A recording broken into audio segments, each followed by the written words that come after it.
என் மனசு யாருக்காக அந்த இறைவனிடம் வேண்டும்? என் மனசு யாருக்காக அந்த இறைவனிடம் வேண்டும்? இறைவன் ஒருவன் இல்லை என்று எனக்கும் தெரியும். அதனால் எனக்காக இல்லாத இறைவனிடம் நான் எப்போதுமே வேண்டியது கிடையாது. இல்லாத இறைவனிடம் நான் எப்போதுமே எனக்காக வேண்டியது கிடையாது.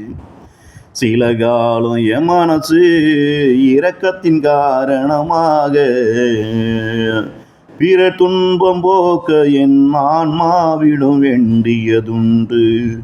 சில காலம் என் மனசு இரக்கத்தின் காரணமாக பிற துன்பம் போக்க என் ஆன்மாவிடம் வேண்டியதுண்டு.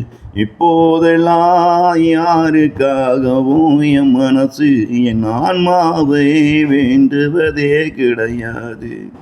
இப்போதெல்லாம் யாருக்காகவும் என் மனசு என் ஆன்மாவிடம் வேண்டுவதே கிடையாது.